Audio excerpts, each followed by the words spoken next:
Como já foi dito, os temas que estamos trabalhando hoje, o reino de Deus e os reinos dos homens. E o tema da mensagem dessa manhã é o reino, a igreja e o Estado. E quando você pensa em Estado e na relação entre a igreja de Cristo e o Estado, ou os estados aonde ela se encontra, ou se encontrou ao longo da história, você tem que pensar necessariamente numa palavra, a palavra exílio. Existem 2 livros na Bíblia que falam muito claramente, muito diretamente, das circunstâncias atravessadas pelo povo de Deus quando no exílio. O livro de Daniel, o livro de Esther. Esdras e Neemias também contemplam alguma coisa, já que eles acontecem ainda dentro desse contexto, numa situação de retorno à terra de Jerusalém, mas ainda assim sob a autoridade de estados estrangeiros. Mas Daniel e Esther são os livros que realmente nos falam dos enfrentamentos, das situações em que o povo de Deus se encontra quando tem que lidar com os poderes à sua volta, os poderes organizados, os poderes humanos, os poderes civis. Eu peço que você abra sua Bíblia, então, no capítulo 4 do livro de Esther, que nós vamos ler agora. Como tal, você sabe, é uma narrativa, e essa narrativa, ela deve ser acompanhada como uma história. Esther, capítulo 4. Quando Mordecai soube tudo o que havia passado, rasgou as suas roupas, se cobriu de pano de saco e de cinza e saiu pela cidade, clamando em alta voz e soltando gritos de amargura. Por aí você vê que alguma coisa aconteceu antes. Se você não estiver familiarizado com a história do livro, você deve ficar atento. É claro que a gente vai contextualizar o capítulo, mas isso já desperta você. O que aconteceu para Mordecai ter agido dessa forma? Seguindo a leitura. Chegou até a porta do rei, porque ninguém vestido de pano de saco podia entrar pela porta do rei. Em todas as províncias aonde chegava a palavra do rei e a sua lei, havia entre os judeus grande luto, com jejum, choro e lamentação, e muitos se deitavam em pano de saco e cinza. Então, as servas de Esther e os eunucos vieram e contaram a ela o que se passava. A rainha ficou muito aflita, mandou roupas para que Mordecai pudesse tirar a vestimenta de pano de saco e se vestisse, mas ele não aceitou. Então Esther chamou a Hataque, um dos eunucos do rei, que este tinha escolhido para a servir, e lhe ordenou que fosse a Mordecai, para saber o que se passava e por que ele estava fazendo aquilo. Hataque foi até a praça da cidade para encontrar-se com Mordecai junto à porta do rei. Mordecai contou tudo o que havia acontecido com ele. Disse também a quantia certa de prata que Hamã tinha prometido pagar aos tesouros do rei pelo aniquilamento dos judeus. Também me deu uma cópia do decreto escrito que havia sido publicado em Suzã, ordenando a destruição dos judeus. Mordecai pediu a Hataque que mostrasse a cópia a Esther e a pusesse a par de tudo, a fim de que ela fosse falar com o rei, e lhe pedisse misericórdia, e na sua presença lhe suplicasse pelo povo dela. Hataque voltou e transmitiu a Esther as palavras de Mordecai. Então Esther falou com Hataque e mandou que ele entregasse a seguinte mensagem a Mordecai. Todos os servos do rei e o povo das províncias do rei sabem que, para qualquer homem ou mulher que, sem ser chamado, entrar no pátio interior para falar com o rei, não há outra sentença que não seja a de morte, a não ser que o rei estenda para essa pessoa o cetro de ouro para que viva. E eu, nestes 30 dias, não fui chamada para comparecer diante do rei. Estas palavras de Esther foram transmitidas a Mordecai. Então Mordecai pediu que respondessem a Esther: não pense que por estar no palácio real, você será a única entre todos os judeus que conseguirá escapar. Porque, se você ficar calada, agora, de outro lugar virá socorro e livramento para os judeus, mas você e a casa de seu pai perecerão. Mas quem sabe se não foi para uma conjuntura como esta que você foi elevada à condição de rainha? Então Esther pediu que levassem a Mordecai a seguinte resposta: vá e reúna todos os judeus que estiverem em Suzã.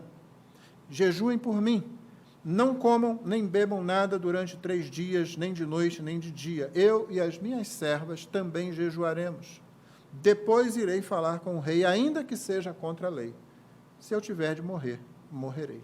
Então Mordecai foi e fez tudo o que Esther lhe havia ordenado. Essa é a palavra do Senhor. Irmãos, em que mundo você vive? Essa é a pergunta que vai começar a nos nortear. Nós faremos mais 3, mas em que mundo você vive? A pergunta é relevante porque muitos cristãos vivem num mundo irreal. Veja só, nas últimas semanas, como já foi citado, nós vimos o que aconteceu no Afeganistão, com a entrada ou com o retorno ao poder depois de 20 anos do Talibã. No Brasil, gente tem sido presa simplesmente porque emite opinião. Você não pode mais emitir uma opinião que a Suprema Corte brasileira não goste. Você pode ser calado, seu canal cancelado, e você pode ser preso por pensar, por falar. A liberdade de expressão, as liberdades constitucionais individuais têm sido solapadas no Brasil. A gente está percebendo isso?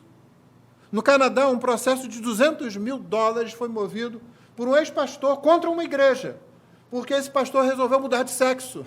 E a igreja, então, depois do ministério. Na Escócia, nós vimos, semana passada eu citei, semana retrasada, crianças de 4 anos, podem mudar de sexo, resolver fazer isso, sem que os pais sejam informados. Os professores devem acatar, tratá-las pelos pronomes que elas quiserem, pelos nomes que elas quiserem, e não devem informar a seus pais.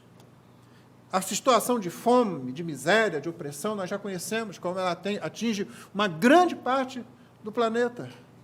A religião anticristã e o Estado anticristão, aquelas 2 grandes ameaças que surgem no livro de Apocalipse, principalmente simbolizadas naquela fera, naquele monstro, naquela besta que sobe do mar e na besta que sobe da terra, estão presentes aí ameaçando a religião anticristã e o Estado anticristão. Igrejas, aqui no Brasil, à sua volta, mercadejando o Evangelho, adulterando o Evangelho, modificando o Evangelho em prol de seu próprio lucro. E igrejas com sã doutrina que não levam a sério a sã doutrina. Essa realidade está ao nosso redor. Quando verificamos tudo isso, nós podemos perguntar: é possível o povo de Deus ignorar o que está à sua volta? Qual é o contexto do capítulo 4 do livro de Esther? Voltando muito pouco e resumindo bastante. O exílio na Babilônia, em primeiro momento, você sabe que primeiro vem o Império Assírio, depois que é o que leva o Reino do Norte embora, depois o Império Babilônico, ele vem e toma o Império Assírio, e finalmente conquista o Reino do Sul. Depois você tem o Império Medo, o Império Persa vem e conquista, e vira o Império Medo-Persa, que se estende como Império Persa, que finalmente é depois solapado pelo Império Macedônio ou Grego de Alexandre, que finalmente também acaba dando lugar ao Império que duraria eternamente, Roma, a cidade eterna, mas que acabou, lá pelo ano 400 depois de Cristo. Como foi dito aqui, impérios vêm e passam, com a mesma velocidade que se levantam, eles caem, embora para nós pareça um tempo demorado. Então, foi isso que aconteceu. E Daniel e Esther são esses livros que contemplam esse momento histórico. Daniel foi na primeira leva. Nabucodonosor veio em 605 a.C. Daniel foi levado junto com seus amigos para a Babilônia. Em 538, você lembra que as crianças que estão aí anotando, antes de Cristo, os anos são contados de trás para frente, né? Então, primeiro vem 605, depois, em 538, acontece o primeiro retorno, a primeira leva de retorno dos judeus de volta a Jerusalém, sob o governo de Zorobabel. 80 anos depois, 458, acontece o segundo retorno, a segunda leva, com Esdras. Neemias viria uns 14 anos depois de Esdras. Então, há 80 anos entre essa primeira leva de retorno de judeus para Jerusalém e a segunda, entre Zorobabel e Esdras. E é nesse interregno, é nesse meio aí que acontece a história de Esther, ainda lá em Susã, na Pérsia, porque muitos judeus resolveram ficar.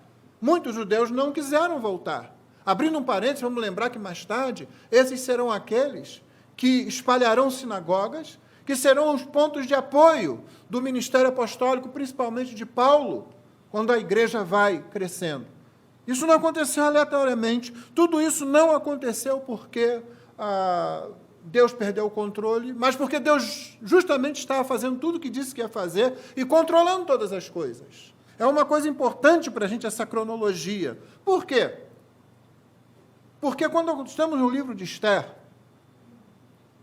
naquele meio entre 80 anos da primeira e da segunda leva, e já haviam passado 70 anos, aqueles 70 anos que Jeremias profetizou, antes da primeira leva chegar em Jerusalém, é preciso que você lembre que nenhum dos judeus que causaram, nenhum dos hebreus que causaram a disciplina de Deus e o exílio, nenhum deles estava mais vivo. Nenhum, todos já tinham morrido. Por que isso é importante?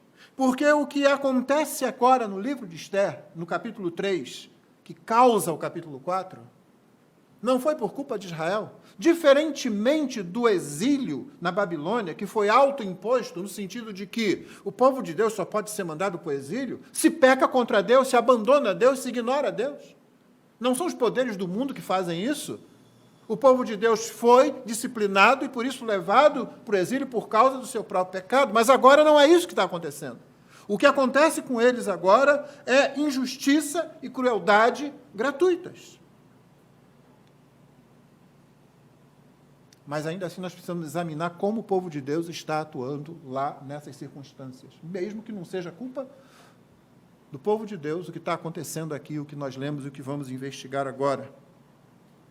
E a primeira pergunta que vai nos guiar para isso é o seguinte: o que acontece quando o cristão está no exílio?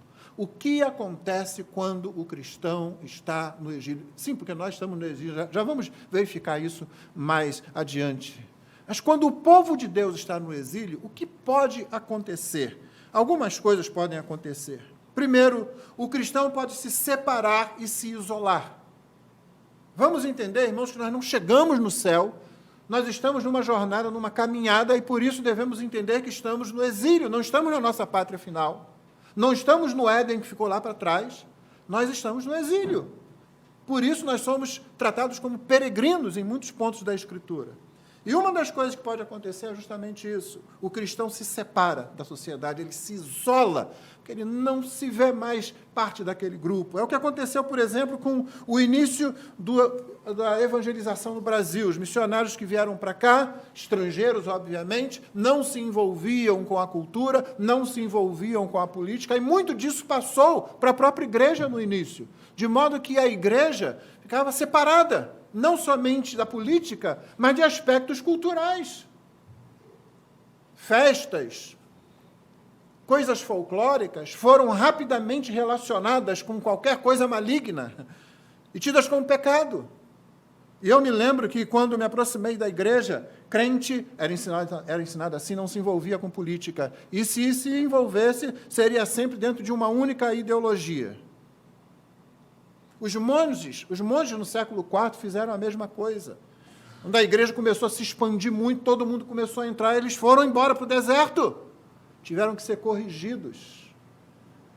Alguém teve que dizer para eles: olha, vocês não podem fazer isso, não foi isso que Jesus ensinou.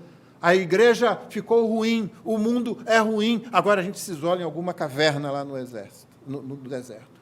Você vê na Bíblia, em 1 Reis 19, Elias, quando tudo deu errado, e parecia que tinha dado certo, porque ele tinha derrotado centenas de profetas falsos, agora Jezabel o ameaça, o que ele faz? Corre para o deserto. E o que Deus faz com ele quando o encontra lá? Pergunta mais de uma vez: Elias, o que você está fazendo aqui? Tipo, não entendeu? Não é para cá que você tem que vir. Então, esse é um problema. O cristão, a exemplo do povo de Deus ao longo da história, se separa, se isola. Segunda coisa, o cristão se acomoda. Ele pode se ajustar ao ambiente para evitar problemas. Será essa a situação de Esther aqui? Você notou que ela nem sabia do que estava acontecendo? Mas a gente vai voltar a esse ponto daqui a pouco. Terceira coisa, o cristão se envolve. E se envolve bem, passando a utilizar as armas do exílio. Isso aconteceu na história da igreja. Em muitos momentos, a igreja acabou utilizando aquelas armas dos lobos. Os cordeiros caíram no pior erro, no pior perigo que existe quando eles são enviados para o meio de lobos. Eles começaram a se tornar lobos, começaram a usar as armas do lobo. Quando a Igreja Católica vem para o... Católica medieval vem, ainda que no fim da Idade Média, ela vem para a América Latina, ficou conhecido o mote. Vem a espada e logo atrás vem a cruz. Mas primeiro vem a espada, impondo o cristianismo. A quarta coisa que pode acontecer, e que nos interessa, é que o cristão, o povo de Deus no exílio, desafia as condições, os valores do exílio. Ele questiona, a partir de uma cosmovisão bíblica, e da confiança no Senhor soberano. Você vê Daniel e seus amigos fazerem isso? Quando chegam lá e se recusam a comer da mesma comida? Quando os amigos de Daniel se recusam a curvar-se diante daquela estátua? Quando Daniel se recusa a deixar de orar, mesmo que um decreto real tenha sido expedido? Isso acontece com Esther, daqui a pouco, após o confronto com Mordecai, seu parente.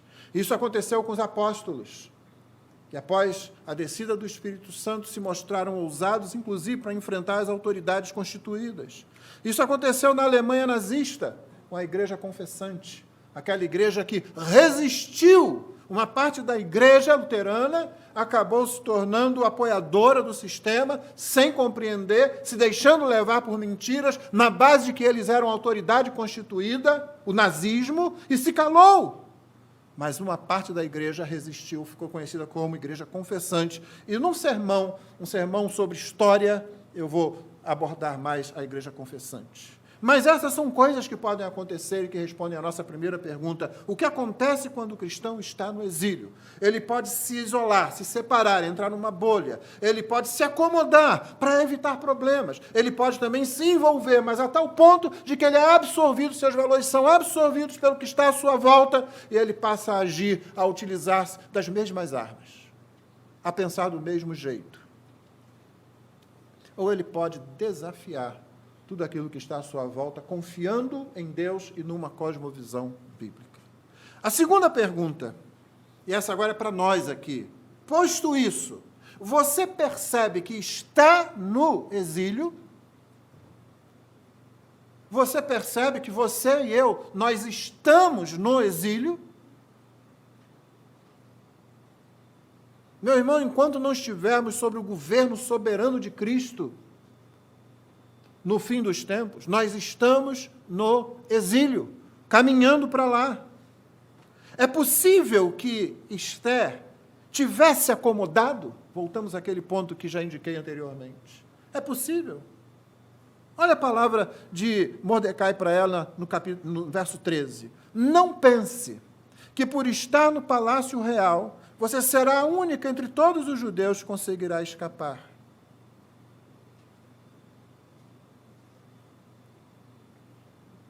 Você notou como ela estava? Ela não sabia nada que acontecia ali.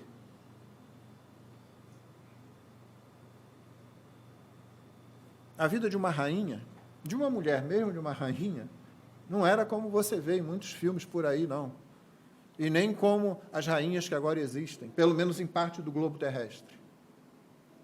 Ela fazia parte de um harém. Ela era a primeira, mas era parte de um harém.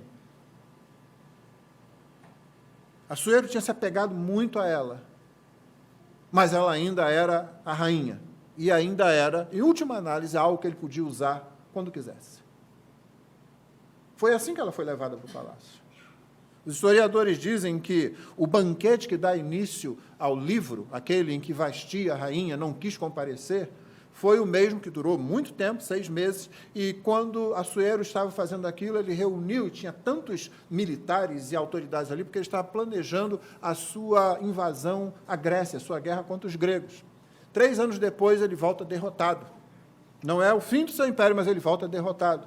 E como todo bom homem, como todo cabra macho, o que ele faz? Vai buscar consolação no seu harém. Não deu para ganhar lá fora, vamos tentar ganhar dentro de casa, né? Só que ele não tem rainha. E é aí, então, que se começa aquela busca por todas as províncias. E Jerusalém era uma das províncias, pertencia a uma das províncias do Império Persa. Portanto, eles não tinham autonomia. Eles estavam no exílio, ainda que geograficamente na sua terra. E é da região ali que é levada Esther. Ou dali ou de qualquer outro lugar que ela tivesse, não importaria. Estivesse dentro dos domínios do Império Persa, ela simplesmente seria levada, e foi levada. Ficou 1 ano em preparação, sabendo que ia ser entregue nas mãos de um homem, para ele fazer o que ele quisesse. Só que o Senhor estava conduzindo tudo. E uma das coisas interessantes no livro de Esther é que você não vê o nome de Deus aparecer. O livro de Esther é aquele livro que mostra Deus agindo através das circunstâncias que nós chamamos de comuns. Não há uma fornalha da qual você é miraculosamente liberto, não há leões que um anjo cuja boca é fechada por um anjo. Nós não temos visões e revelações do que o futuro vai trazer.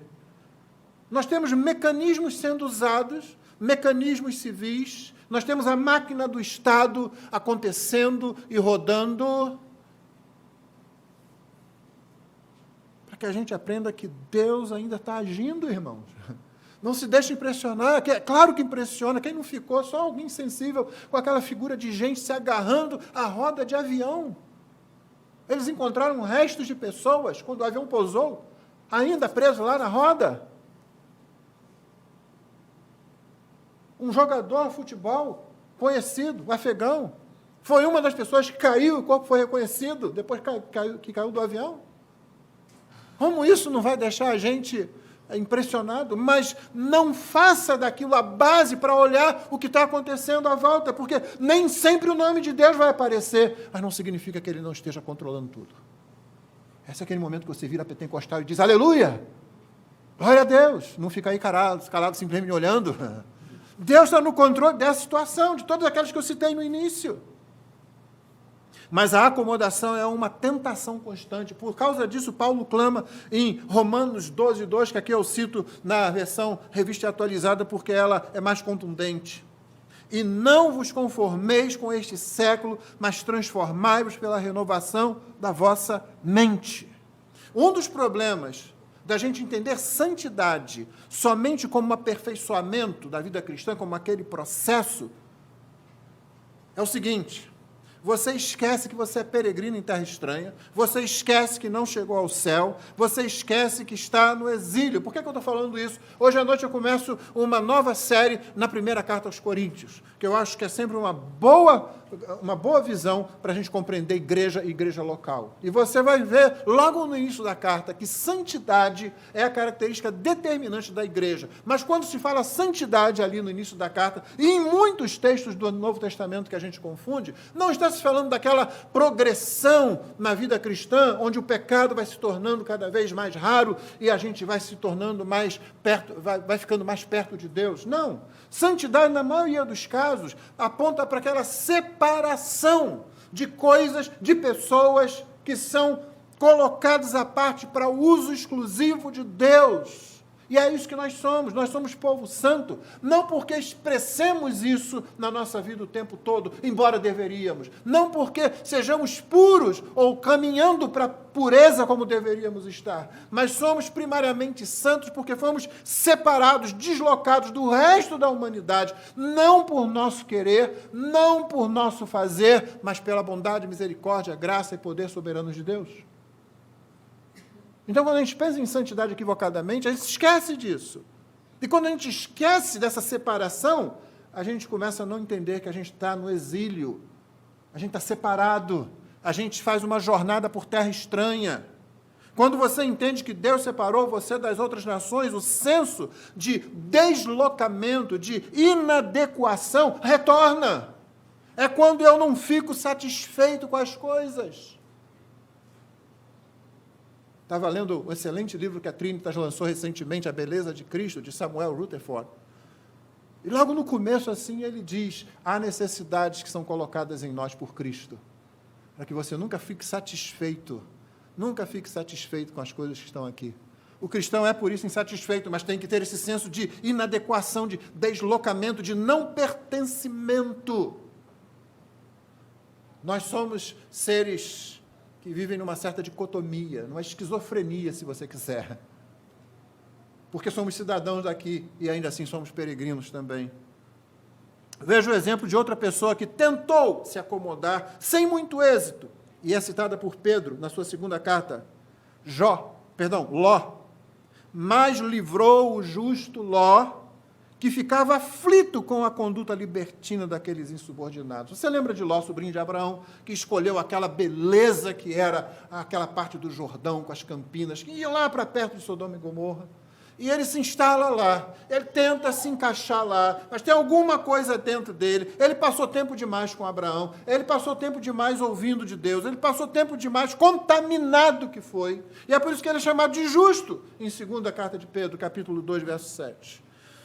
Você tenta se acomodar, você vai ser como os discípulos, querendo voltar a pescar, depois que Jesus disse para eles, vocês serão pescadores de homens, e aí eles lançam a rede, e não pegam nada, a não ser quando Jesus diz, lança para a direita do barco, aí eles pegam quase 200 peixes. Nós somos deslocados, nós temos que ter isso em mente, senão a gente não percebe que está no exílio, e a gente pode cair nessa situação aqui que Esther estava. As coisas estão acontecendo, mas ela não sabe o que está acontecendo. Fosse porque fosse, ela está aceitando a situação. Você percebe que está no exílio? Terceira e última pergunta. O que pode nos motivar, então, uma vez despertos para isso, a cruzar o exílio? Esther 4,16. Depois irei falar com o rei, ainda que seja contra a lei. Se eu tiver de morrer, morrerei. O que fez com que Esther mudasse aqui? A ponto de agora ela se expor e arriscar a própria vida. Note, desde o capítulo 3, a máquina estatal está a trabalho do mal. E de vez em quando a máquina estatal fica a trabalho do mal. Será que a gente é ingênuo? Eu me lembro de ter lido um livro, A Cruz de Hitler, e contava-se uma história interessante que eu já compartilhei aqui, vou fazê-lo de novo. Uma igreja ficava bem perto da linha férrea, por onde passavam os comboios, os trens que levavam prisioneiros para campos de extermínio. Eles sabiam disso. Eles sabiam porque quando passava o trem, era impossível não ouvir os gemidos, os clamores, os pedidos de socorro. Então, eles fizeram uma coisa bem cristã, eles fizeram uma coisa bem litúrgica, eles fizeram uma coisa boa no culto, boa para eles. Eles sabiam o horário do trem. Então, naquele momento, eles estavam cantando louvores a Deus. Porque quando você canta, você não ouve. Quando você canta, você não ouve o que está ao seu redor. Então, eles não ouviam aqueles clamores. Eles ficaram surdos, mas achavam que Deus os estava ouvindo. A máquina estatal do Império Persa tinha sido colocada a serviço do mal. Amã tinha prometido 10.000 talentos de prata. Ele esperava recuperar muito disso quando ele se fizesse dono dos bens dos judeus que seriam mortos. Ele convenceu a vaidade real, a vaidade de Assuero, de que aquele povo era uma ameaça, embora não fosse. De que aquele povo era perigoso, embora não fosse. Falam isso dos cristãos hoje. Nossos conceitos de família, nossos conceitos de sexualidade, nossos conceitos de justiça são tidos como coisas ruins, como ameaças à democracia até. Se tivermos alguém tremendamente, terrivelmente evangélico no Supremo, no STF, será uma ameaça à democracia, dizem alguns, embora você possa colocar lá qualquer coisa, qualquer outra coisa, mas não nada que seja cristão. Não é uma novidade para o povo de Deus sofrer isso. Ao longo da história isso tem acontecido. E esqueceu-se, e é o cristianismo que elevou a mulher a uma condição realmente de dignidade, esqueceu-se que o cristianismo estava na frente da luta pela libertação dos escravos na Europa. Esqueceu-se que o cristianismo é principal responsável por espalhar cultura, por criar escolas, por criar universidades no Ocidente. É por isso que você vai ouvir pessoas falando contra a fé cristã aqui no Brasil e não falando nada contra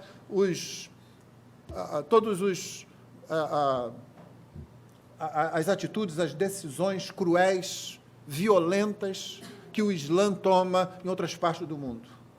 Então, aqui, o cristianismo é assassino de homossexuais. Aqui, o cristianismo é opressor de mulheres. mas não se fala nada contra o que é feito nesses outros lugares. Não devíamos estar espantados com isso, irmão. Eu não estou pregando aqui para que a gente busque leis que defendam a igreja nunca precisou disso. Ela nasceu num contexto que lhe era contrário, cresceu num contexto que lhe era contrário. Nós não precisamos disso. Mas precisamos estar atentos ao que acontece. Esther havia estado tranquila por talvez cerca de 5 anos, quando nós a encontramos no capítulo 4. Agora ela tem que fazer uma escolha. Porque a vida humana é feita de escolhas desde Adão, desde que Adão estava lá com Eva. E eles tinham a árvore do conhecimento do bem e do mal. Escolhas estavam propostas, escolhas tinham que ser feitas, escolhas têm que ser feitas. Todos os dias você está diante da árvore do conhecimento do bem e do mal, por assim dizer.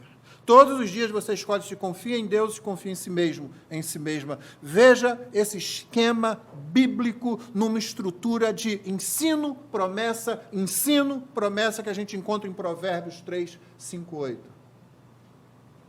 Confie no Senhor de todo o seu coração e não se apoie no seu próprio entendimento. E aí vem a promessa, no verso seguinte: reconheça o Senhor em todos os seus caminhos, Ele endireitará as suas veredas. Novo ensino, não seja sábio aos seus próprios olhos, tema o Senhor, afaste-se do mal, seguido de promessa, isso será como remédio para o seu corpo, refrigério para os seus ossos. Escolhas precisam ser feitas. Esther estava diante de uma escolha. Os discípulos também aprenderam finalmente a confiar no Senhor, Atos 4, 19, 20. Mas Pedro e João responderam ao Sinédrio, a mesma corte que havia providenciado o falso julgamento. Aquele falso julgamento. Jesus foi cancelado, irmão. Cancelado. Levantaram falsas calúnias, mentiras foram ditas contra ele, falsas testemunhas. Suas palavras foram mal interpretadas, como foi agora a palavra do ministro da Educação sobre crianças. Você viu o que fizeram com ele? Pega toda a entrevista lá que você vê. Gente, não foi isso que esse homem fez. Foi igual aquela acusação de estupro aí há algum tempo. Quando você vê todo o julgamento, você diz, gente, não ouve isso que ela está dizendo. E nós temos aprendido a nos calar e nos ouvir essas coisas, simplesmente os discípulos se voltaram contra isso. E eles disseram, Pedro e João respondeu ao Sinédrio, a Corte Suprema dos Judeus, os senhores mesmos julguem se é justo diante de Deus ouvir-vos antes aos senhores do que a Deus, pois não podemos deixar de falar das coisas que vimos e ouvimos. Meu irmão, seu amor ao Senhor não é medido pelas suas emoções durante o nosso cântico aqui, mas por sua obediência. Obediência como resposta ao constrangimento provocado pelo amor de Cristo. É aqui que as escolhas manifestam a qualidade do nosso amor. Não são as emoções demonstradas no culto, é a obediência, como os discípulos fizeram. Paulo diz, em 2 Coríntios 5,14, novamente eu cito na revista atualizada, pois o amor de Cristo nos constrange, essa palavra é muito boa. Nós precisamos ser constrangidos, irmãos, apertados, encurralados, deixados assim, sabe, sem ir agora, só tem uma saída, Ele. Só o Senhor, só a cruz, mais nada. Pois o amor de Cristo nos constrange, julgando nós isto, um morreu por todos, logo todos morreram. É isso que Paulo considerava. Ainda 1 Coríntios 15, 10.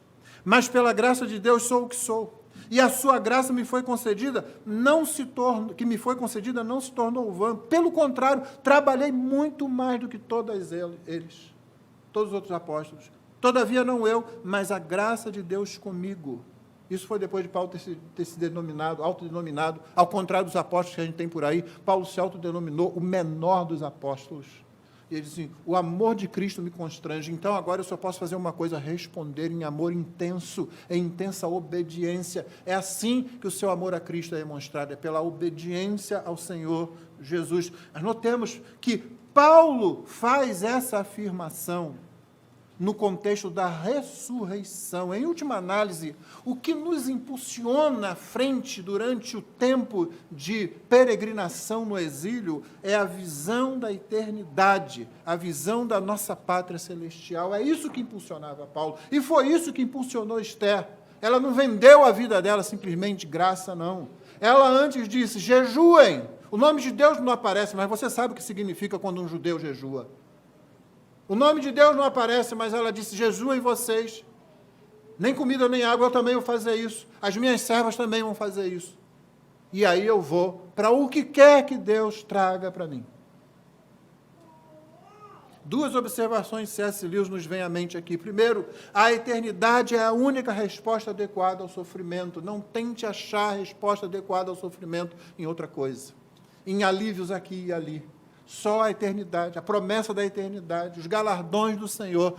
Isso é a única coisa realmente que nos sustenta na caminhada com todo o sofrimento que enfrentamos e que está à nossa volta.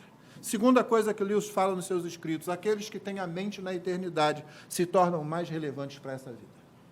Aqueles que têm o pensamento na eternidade são os mais relevantes, eles conseguem enxergar melhor o que está à sua volta, porque eles são orientados pelo próprio Deus. Lembremos, não existe eternidade à parte de Cristo. Não existe eternidade sem Cristo. Nossa eternidade é Cristo. Veja o que Pedro nos diz. Aos presbíteros que há entre vocês, eu, presbítero, como eles, testemunha dos sofrimentos. Nossa, ele está falando aos presbíteros, ele vai dar instruções, mas o que ele faz? Qual é a base que ele coloca? Eu sou testemunha dos sofrimentos de Cristo e ainda, não só isso, ainda coparticipante da glória que há de ser revelada. Você notou? Sofrimento, eu participante do sofrimento de Cristo, mas também sou coparticipante da glória que há de ser revelada. É isso que impulsiona. Está lá em 1 Pedro 5,1. Daí, Paulo faz uma instrução a Timóteo. Ele diz, nenhum soldado em serviço se envolve em negócios desta vida, porque seu objetivo é agradar aquele que o recrutou para a missão. E quando ele diz negócios dessa vida, ele não está falando do envolvimento nas coisas a que somos chamados a representar o Senhor. Ele está falando dos embaraços, daquela acomodação a essa vida, quando a gente se acomoda, quando a gente fica tranquilo. Então, a gente se envolve com as coisas que a gente pensa que são importantes. A razão para isso, novamente, é Cristo. Só Cristo nos dá uma visão correta da realidade. Por isso eu tenho dito, irmão, que a realidade não é a interpretação que você faz do que os seus sentidos lhe apresentam, a não ser que essa interpretação seja conduzida pela Bíblia. Veja o que Paulo diz em Colossenses 3, de 1 a 4. Portanto, se vocês foram ressuscitados juntamente com Cristo, busquem as coisas lá do alto, onde Cristo vive assentado à direita de Deus. Pensem nas coisas lá do alto e não nas que são aqui da terra, porque vocês morreram e a vida de vocês está oculta juntamente com Cristo em Deus. Quando Cristo, que é a vida de vocês, se manifestar, então vocês também serão manifestados com Ele em glória. É isso, irmão, que nos impulsiona ao longo da caminhada, ao longo da jornada no exílio. É a visão de Cristo na eternidade. É a promessa de Cristo quanto à eternidade. Não é nada aqui, não. Nós não veremos toda a justiça sendo realizada, ainda que devamos lutar pela justiça. Nós não veremos toda a opressão de todo tipo ser eliminada, ainda que devemos manifestar-nos contra a opressão. O que nos mantém no caminho, que nos impulsiona, é a visão da eternidade. Se você perde isso, você pode se acomodar. No momento em que Esther foi alertada, olha, querida, você vai morrer também. Vai sobrar para você também. Socorro virá de outra parte. Obviamente, Mordecai tem em mente as promessas da aliança. Mas você e a casa de seu pai, essa geração, esse grupo que está aqui, vai perecer. E aí ela disse, realmente. Quando isso é trazido de volta, quando o contraste entre a vida no palácio, a vida acomodada no exílio é trazida de volta, o contraste entre isso e a eternidade que está logo depois, você cai em si, ela acorda, então jejue. Eu vou contra a lei. Se eu morrer, morri. Paulo disse, vocês já morreram com Cristo. Já morreram, a vida de vocês está oculta, juntamente com Cristo em Deus. Aplicações. Vamos voltar à pergunta inicial. Em que mundo você vive? A Igreja de Cristo nasceu, como eu disse, no mundo que lhe era contrário, e ela sabia disso. Nós sabemos.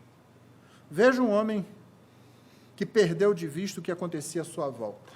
Baruque, o secretário de Jeremias. Lá em Jeremias 45, 4 e 5, a gente encontra a mensagem do Senhor para ele, que diz assim, diga-lhe o seguinte, falou o próprio Jeremias, vai lá e fala para Baruque o seguinte, assim diz o Senhor, Aquilo que construí, eu vou demolir. E aquilo que plantei, eu vou arrancar. Isso é obra, isso em toda a terra, isso eu estou fazendo em toda a terra. E você está buscando coisas grandes para si mesmo? Não faça isso. Porque eis que trarei mal sobre toda a humanidade, diz o Senhor, mas a você darei sua vida como despojo, em qualquer lugar para onde você for. Aqui está um homem que estava lá assim, Deus teve que, acorda, rapaz, né? Olha o que eu estou fazendo, eu construí, derrubei, eu plantei e estou arrancando. E você está o quê? Querendo grandezas, coisas grandes para você? Não faça isso. Por que começar com as aplicações com Baruque? Porque é possível que o povo de Deus perca de vista o governo do próprio Deus. É possível que o povo de Deus se esqueça de como ler a história à sua volta. A gente precisa ser lembrado disso. Então, 4 aplicações para terminar. Não estamos mais nos tempos dos impérios não democráticos, irmãos. Os servos de Deus souberam agir dentro do seu contexto histórico.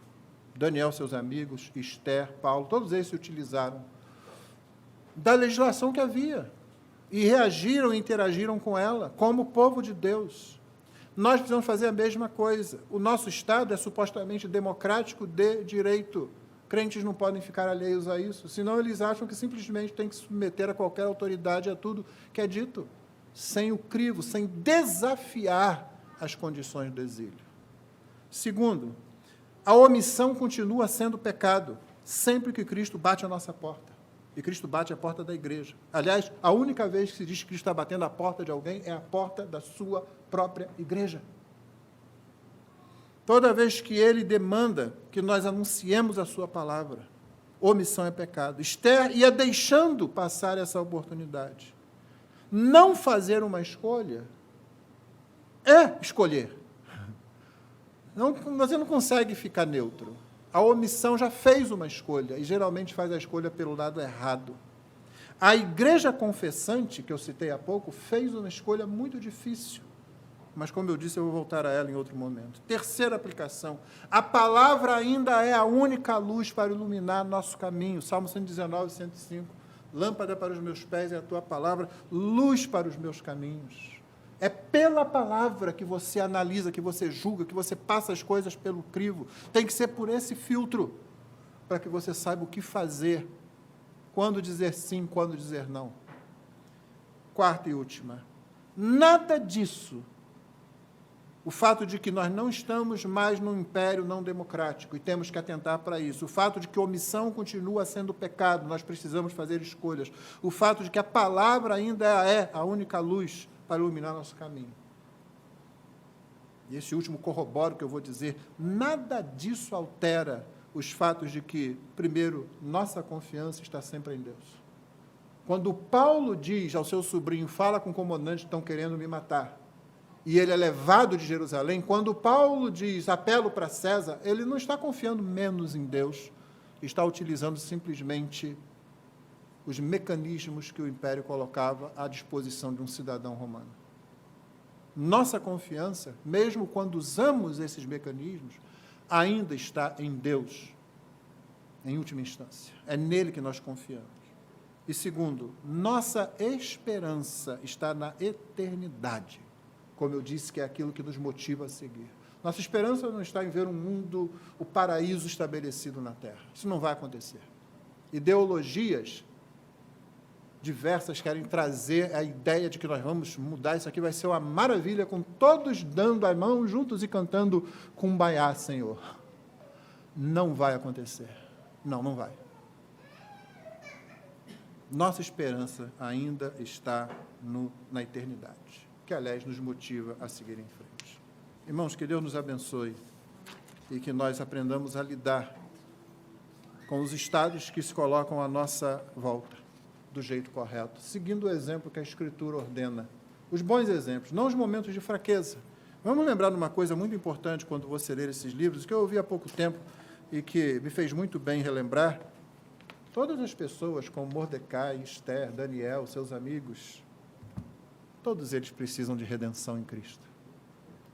Eles não são modelos simplesmente a serem seguidos, exemplos. Todos eles carecem de redenção. O que nós devemos seguir é o Deus a quem eles seguiram. O Cristo diante de quem eles se curvaram e a quem obedeceram. É Ele que é o nosso parâmetro final. Que o Senhor nos abençoe. Vamos ficar de pé e vamos orar. Senhor, obrigado, porque nós não estamos sujeitos a poderes à nossa volta como se fôssemos algo lançado às ondas do mar. Mas todo mundo está sujeito a Ti, Senhor. Concede que sejamos cidadãos do Teu reino, embaixadores aqui, e que vivamos com sabedoria, guiados pela luz da Tua palavra, Senhor. Para que Cristo seja honrado em tudo que nós fizermos. Cada coisa que falarmos, Senhor, cada opinião que emitirmos, Cristo seja glorificado. O senso de justiça da Tua palavra, de generosidade, de dignidade, de todas essas coisas que Cristo traz, que Cristo restaura, que Cristo recupera, ó Pai, que nós sejamos embaixadores dessas coisas, aonde quer que estejamos, Pai. E que elevemos as nossas vozes, e que não temamos quando se levantarem contra nós, porque é o Senhor quem continua no controle de todas as coisas. Que isso esteja claro, que nós sejamos revigorados na percepção de que estamos no exílio, mas não estamos parados. Estamos numa jornada para a eternidade. E que isso continue a nos impulsionar, porque Cristo é a nossa eternidade. Em nome dele que nós oramos. Amém.